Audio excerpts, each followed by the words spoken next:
आप लिस्ट तैयार करते हो और लिस्ट वो संगठन के सामने रखी जाती है, उस पर साइन हो जाते हैं और फिर लिस्ट रद्द कर दी जाती है, ऐसा क्यों? ऐसा नहीं था कि उसके समय जब लिस्ट जब रद्द कर दी गई थी तो रद्द नहीं करी गई थी, उसको रोक लगाई गई थी कि क्योंकि उपचुनाव का समय था।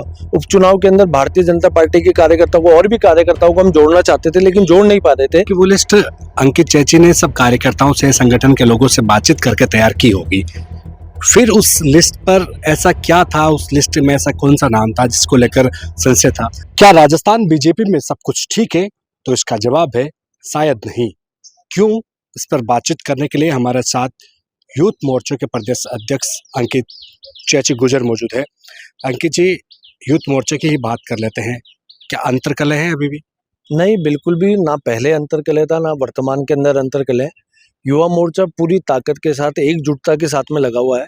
और आपने देखा होगा कि जब उपचुनाव राजस्थान प्रदेश के अंदर चल रहे थे तो पूरे युवा मोर्चा पूरी ताकत लगा करके इन सभी सीट, जो 7 सीटें थी हमारी, उनके ऊपर हम चुनाव लड़ रहे थे। और युवा मोर्चा के कार्यकर्ताओं ने पूरी ताकत लगाई थी, सभी में सम्मेलन करने का काम युवा मोर्चा के कार्यकर्ताओं ने किया और जिसके फलस्वरूप परिणाम भी निकले। तो मैं निश्चित तौर पर कह सकता हूँ आपके इस चैनल के माध्यम से कि भारतीय जनता पार्टी युवा मोर्चा में कोई कलह नहीं। ये बात इसलिए उठ रही है क्योंकि जब आप लिस्ट तैयार करते हो और लिस्ट वो संगठन के सामने रखी जाती है, उस पर साइन हो जाते हैं और फिर लिस्ट रद्द कर दी जाती है, ऐसा क्यों?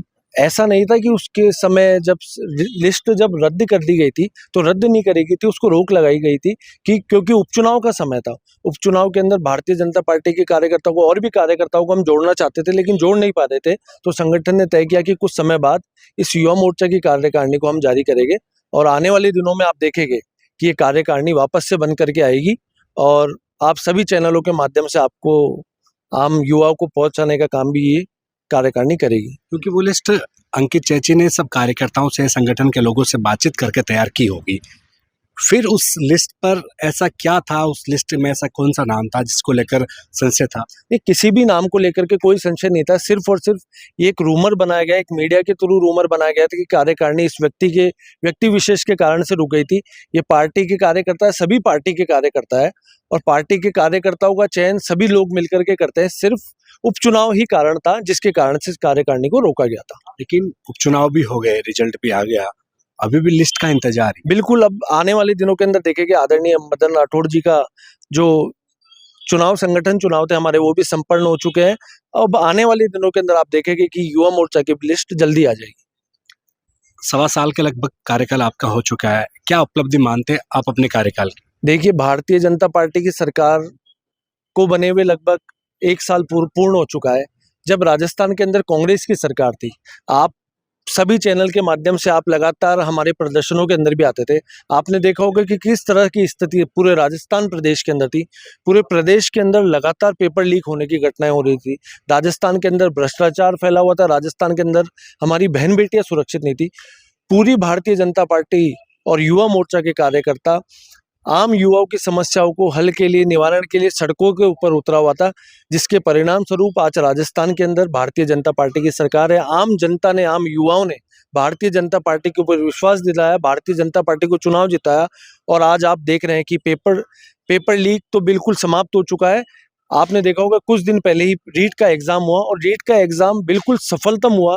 इसके लिए मैं आदरणीय मुख्यमंत्री श्री भजनलाल जी का भी धन्यवाद देना चाहता हूं, जिन्होंने खुद ने स्वयं ने पूरे एग्जाम को देखा और एक निर्देश दिए कि कहीं भी किसी भी प्रकार की कोई गलती ना हो जिसके कारण से हमें नुकसान उठाना पड़े, राजस्थान के युवाओं को नुकसान उठाना पड़े।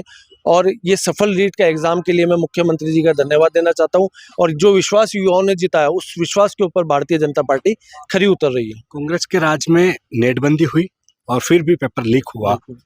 आपने तो नेटबंदी ही नहीं की, फिर कैसे, क्या ऐसा प्रभाव है जिसकी वजह से आप मानते हो कि सफल आयोजन रहा? देखिए, मजबूत नेतृत्व तो अभी राजस्थान के अंदर कर रहा है। भजनलाल जी के ऊपर पूरे आम जनता को विश्वास है। इसी के कारण से राजस्थान प्रदेश के अंदर जब रीट का एग्जाम हुआ तो कहीं पर भी नेटबंदी नहीं की गई। पूरे राजस्थान के अंदर नेट चल रहा था और सफलतम इस एग्जाम का भी हुआ। इसके लिए सभी कार्यकर्ता भी धन्यवाद के पात्र है, राजस्थान के युवा भी धन्यवाद के पात्र है।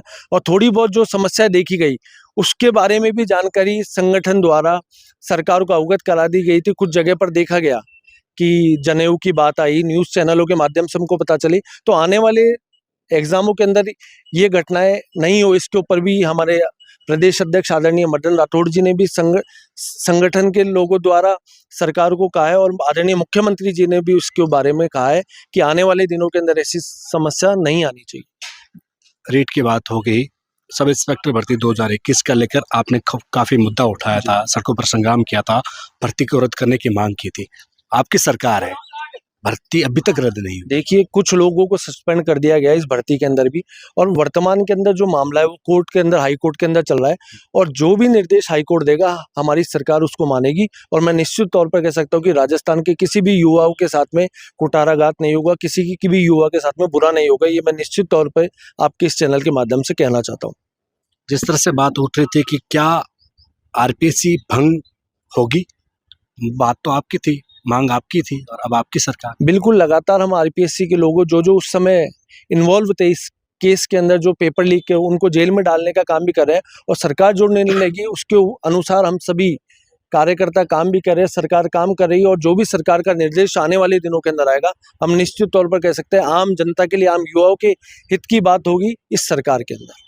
बजट आया, नौकरियों की घोषणा हुई, लगता है कि धरातल पर उतरेगी तो शायद युवाओं को फायदा। देखिए, भारतीय जनता पार्टी की वर्तमान के अंदर सरकार है, हम जो कहते हैं वही हम करते हैं। संगठन की कमान फिर से मदन राठौड़ के हाथों में है, तो क्या माने कि यूथ मोर्चे की कमान फिर से अंकित चेची के हाथों में? देखिए, ये भारतीय जनता पार्टी का निर्णय है। भारतीय जनता पार्टी किसको चाहती है? भारतीय जनता पार्टी आदरणीय मदन राठौड़ जी अगर निर्देश करेगी कि मुझे इसकी कमान संभालनी है तो मैं संभालूंगा, बाकी जो भी तय करेगी पार्टी, वो पार्टी के हाथ में है।